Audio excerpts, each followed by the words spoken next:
titian sirat itu di atasnya itu diletakkan 7 posko. Masing-masing posko itu kan waktu itu dalam waktu 3.000 tahun. Adalah panjang perjalanan itu. 3.000 tahun kali 7, 21.000. Ya 21 tahun dibuat 21 per 1.000 tahun baru sampai ke ujungnya, Pak. 7 posko itu. Posko pertama ditanya tentang iman. Orang kafir, orang munafik, orang-orang musyrik itu jatuh di situ. Yang selamat lanjut ke posko kedua. Posko kedua tanya tentang sholat. Orang mengaku Islam, beriman kalau tapi tidak sholat, jatuh di posko kedua itu. Yang lewat posko ketiga ditanya tentang zakat dan sedekah. Rajin mana sholat tapi tidak pernah berzakat, jatuh di posko itu. Kalau mampu punya harta dan segala macam tapi tidak keluarkan zakat, jatuh di posko ketiga. Lewat posko keempat ditanya tentang puasa. Ini perhatian bagi ibu bapak yang banyak utang puasa. Mulai asuh-asuh membayi ibu bapak. Kenapa masalah di posko keempat bisa? Ibu yang utangnya dari SMP dulu yang haid mulai SMP, SMA, tidak puasa bulan Ramadan kalau haid, kalau diganti-ganti sampai ini, nah itu tetap jadi utang sampai mati jadi utang. Dia nak sama dia pajak, kalau pajak bisa dibuktikan. Saat sekitar 5 tahun tak dia bayi pajak kau dan dono dibuktikan dari pemerintah. Nah bayi yang bulan yang tahun ini sih bayi ini selebihnya dibuktikan. Tapi puasa tidak bisa dibuktikan di rumah. Sampai mati, sampai di hari kiamat pun utang puasa tetap dihitung oleh Allah jadi utang. Termasuk apa-apa yang dulu jahil-jahil puasa ketika dulu kan SMP SMA sekolah 2 minggu Pak. Libur 2 minggu, sekolah 2 minggu. Ketika di sekolah tu bagi kilo keadaannya Pak. Kadang dicemeh dengan puasa lo guys. Ilo lo puasa nak mau 7 nak mau setengah. Apa puasa je. Nah itu tetap utang tu Pak. Harus dibayar tu Pak. Tak bisa enggak. Di ibu kau utang, apa kau utang? Ini sama-sama rajin, saya puasa Senin Kamis lewat. Tapi niatkan foto. Ibu yang masih ada utang puasa setiap Senin Kamis niatkan foto. Jangan niatkan sunnah. Kalau ibu niatkan sunnah tidak bisa mengganti utang puasa. Tapi kalau kita niatkan foto, dia akan menjadi pengganti utang puasa kita. Dan sekaligus karena di hari itu ada sunnahnya, Senin atau Kamis itu ada sunnah puasa, maka puasa sunnah juga akan ikut dengan sendirinya. Di dua pahala puasa foto, pahala puasa sunnah. Tapi kalau ibu baca sunnah saja, tidak bisa menjadi foto. Dirajinlah puasa Senin Kamis. Setiap puasa Senin Kamis itu niatkan foto hutang puasa. InsyaAllah. Karena kalau tidak sempat kita selesaikan ini, bahwa nanti akan bermasalah di posko yang kafe. Makanya ibu-ibu yang banyak hutang puasa itu acok bapasan anaknya. Ibu kalau sempat bayi hutang puasa, makanya anaknya membayar. Itu boleh. Karena di zaman Nabi ada seorang sahabat bertanya, Rasulullah, ibu saya meninggal 3 hari yang lalu dan beliau masih punya hutang puasa. Bolehkah aku anaknya laki-laki ini membayarkan hutang puasa ibuku? Ajaib Nabi Bapak. Kalau seandainya ibu awak mau hutang ke orang dalam bentuk amih atau pitik, bersedia tidak membayarkan hutang ibu?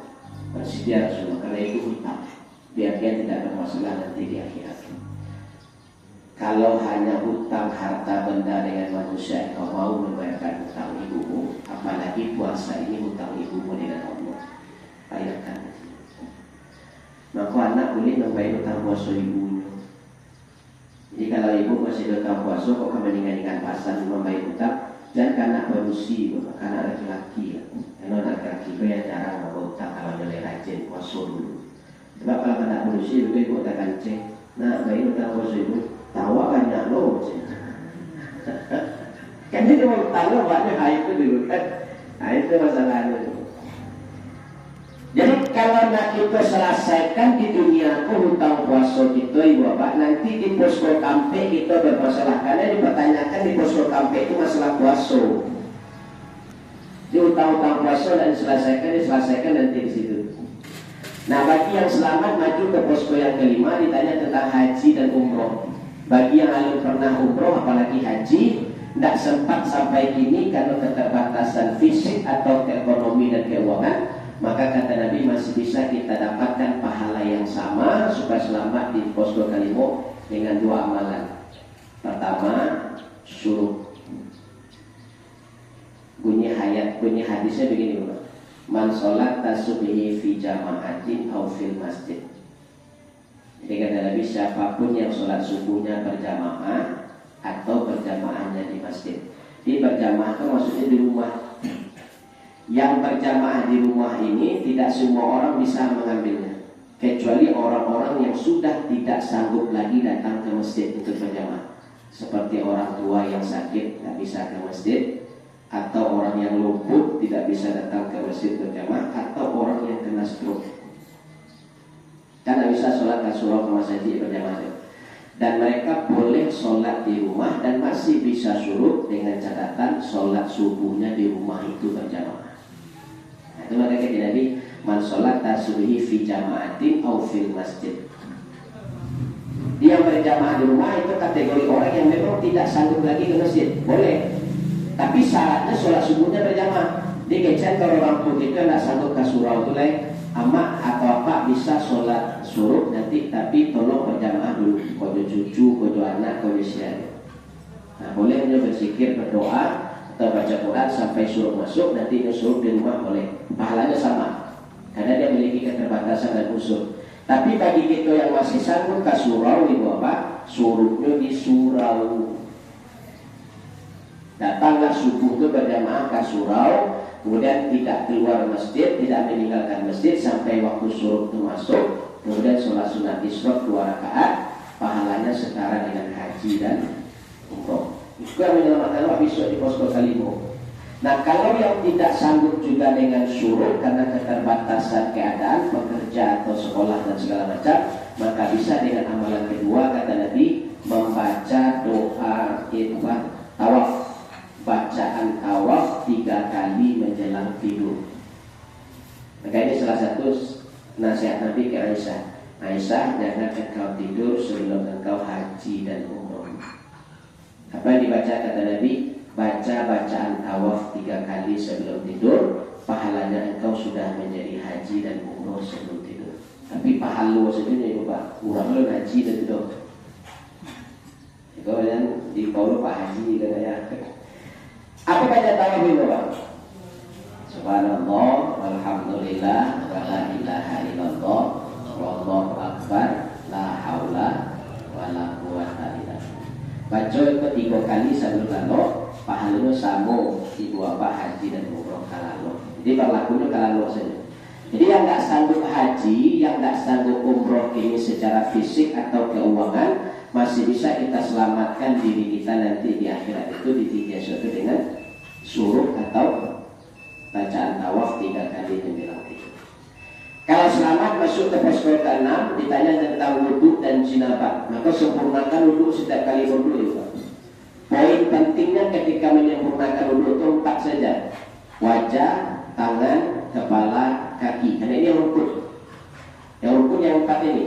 Wajah kita pastikan basah semua sampai ke batas-batas yang ditentukan. Tangan sampai situ, kalau perlu lebihkan. Kepala itu dari depan sampai ke belakang, ke mulut pun kalau tidak sampai ke tangan-tangan sampai ibu kelihatan sanggul. Jadi gosok sampai ke situ. Kalaupun sampai ke kudu aja mana, tidak boleh itu di rumah. Kalau itu tidak kepala itu rambut. Jadi wamsahu biruusikum, usaplah kepala. Hanya kepala itu mah. Walaupun yang akan diusap itu cuma di atas rambut, tapi batasnya diminta Allah bukan rambut tapi kepala. Kemudian kaki sampai mata kaki, kalau perlu dilebihkan sampai ke betis boleh. Disempurnakan wudhu nanti tidak bermasalah di posko yang ke-6. Yang kedua, sempurnakan mandi jinabat atau mandi junub atau mandi wajib istilah Allah. Secara garis besarnya mandi wajib itu yang dikatakan sempurna kata Nabi, pertama sebelum mandi itu basuh kedua telapak tangan sebersih-bersihnya. Karena telapak tangan kau ketika lalu malah segala jauh dulu. Nah tentu ke bayi Pak. Maka pastikan kau bersih dulu di sini. Yang kedua, cuci kemaluan sampai bersih. Kalau habis berhubungan atau karena habis haid, pastikan Kemaluan itu dibersihkan sebersih-bersihnya. Yang ketiga, awali dengan menggosok gigi boleh. Gosok gigi dulu, setelah itu baru berwudu. Nah, sempurnakan wudu kita itu. Nah, setelah berwudu baru mandi. Jadi kalau mandi wajib, berwudunya di depan sebelum mandi. Tapi kalau mandi biasa, wudunya setelah mandi baru wudu baru sholat. Tapi kalau mandi wajib, wudunya dahulu daripada mandi. Nah, ketika mandi ke Nabi, 3 yang mesti Bapak perhatikan. Dalam mandi itu 3 kok harus diperhatikan. Pertama, setiap lubang harus dibersihkan atau basah. Lubang hidung, lubang talingu, lubang pusat. Harus basah itu. Di pusat harus dibersihkan. Apalagi mandinya kalau duduk, lubang pusat tertutup. Yang kedua, setiap lipatan pastikan basah. Ketiak, lipatan paha, lipatan lutut, lipatan siku. Pastikan basah. Jadi kalau di kamar mandi mandinya duduk. Yang ketiga, pangkal rambut atau pori-pori di ujung rambut itu pastikan semuanya basah. Jadi kalau bisa kapal itu diurik rambut itu, digosok diurik supaya masuk pori-pori itu. Nah, Aisyah pernah bertanya bagaimana dengan kami perempuan yang pakai sanggul yang rambutnya panjang. Tidak perlu dibuka sanggulnya kata Nabi, tapi disiram saja. Basahkan pori-pori rambut. Di ujung rambut itu tidak basah, ada yang penting pori-pori rambut. Atau maka kadang-kadang untuk memastikan itu apa sampo itu. Ini kalau tidak selesai mandi wajib awak nanti mandi jenabat nanti bermasalah di posko yang kanan. Wudu dan jenabat di situ ditanya itu. Kadang mandi wajib ke dan anak awak karena nak diajar nih bapak. Kadang untuk mandi biasa sih. Disiram sih pada itu lah dia nggak bisa selesai mandi. Itu bedanya mandi biasa. Mandi biasa tak berwudu pun tak masalah dulu. Tapi kalau mandi wajib, dia harus berwudu terlebih dahulu baru mandi. Itu harus ajarkan anak itu. Karena ada sampai kata, oh kamu mandi sih, saya kan mandi. Tapi mandi wajib dengan mandi biasa tak tentu beda. Gitu. Nah baru di posko yang ke-7 di bawah ada posko silaturahim. Nah kata Rasulullah, umatku nanti paling banyak dijatuhkan di posko yang ke-7. Posko pertama iman selamat, posko kedua sholat selamat, berarti rancak sholatnya benar, atau selamatnya. Posko ketiga zakat sedekah selamat, posko keempat puasa selamat, posko kelima haji umroh selamat, posko kanan untuk jenazah selamat. Di posko ke-7 tidak baik loan, jatuh jadi melo. Jadi yang paling banyak dijatuhkan di posko itu orang yang rajin sholat, rajin puasa, rajin zakat pun bahkanlah haji dan umroh pun bisa jatuh di posko ke-7 ketika tidak baik loan. Balik, tahan juga santiang tu, tahan juga itu tu, dan namu bahasa kuat. Ujung-ujungnya jatuh jadi benar aku di posko yang ke-7. Aku buka satu trik dari Nabi, Pak. Kalau tidak itu dilakukan itulah serugi-ruginya nanti di masa di akhirat nanti. Apa kata Rasulullah di hadis Muslim? Siapapun di antara kalian yang masih belum berbaikan lebih dari 3 hari, jadi toleransi 3 hari ini, Pak. Masih ada coba eloan, masih ada coba sabuan lebih dari 3 hari kata Nabi. Kalaupun mereka bertemu di jalan, pasti saling buang muka. Itulah pasti itu, Pak. Cik maduk ke kita, cik maduk ke semua itu. Nak kena masuk kotel, jual itu dari.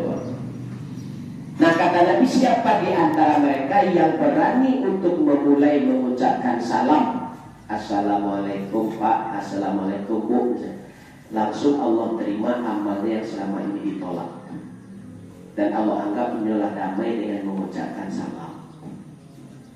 Jadi tidak perlu berjawab kata, tidak perlu berjabat tangan, cukup berjawab salam, langsung Allah terima amal yang selama aku ditolak karena tidak baik loan. Mengucapkan salam balik dari dia. Nyo sopo tidak di jalan, nyo lah mulai melengah-lengah tu, awak lah mulai melengah-lengah. Begitulah dakik baca salam. Assalamualaikum ya, alah tu. Lina punya menggaletang, Waalaikumsalam sih. Lah damai mah. Ngaji lagi. Oh, ini sesuatu dari mana lari, tak pernah masuk di jalan tu. Turun ke rumahnya. Tokok pintu itu, tok tok tok. Tapi dah mengecek, diam saya. Tak mengecek tokok saya. Saya turun, anu saya. Tidak ada keluar kita itu tokok tak kare istilahnya. Tok tok tok tok. Saya turun, anu saya. Tidak ada buka bunda lah. Wih gitu. Saya turun, mana pun tak suruh buka pintu ni keluar baca. Assalamualaikum, boy. Baiklah ibu. Yang tinggal situ ni kata-kata mereka. Langsung pada saudara tersampai. Kalau damai itu. Orang cerita ini di belakang itu dia sudah damai. Cuma mengucapkan salam. Tak perlu dawai katur. Akan ada unsur-unsur adalah pindah masa telefon. Tapi dia pakai nomor itu apa? Pindah nomor telefon Pak RT. Tetap pengurus surau. Akan dia Pak RT mah kenapa? Assalamualaikum Pak RT. Waalaikumsalam. Siapa tu? Ambo, siapa tu? Siapa? Pas aku macam ni. So pulang ni. Anak kata-kata itu hanya dengan mengucapkan salam Allah anggap sudah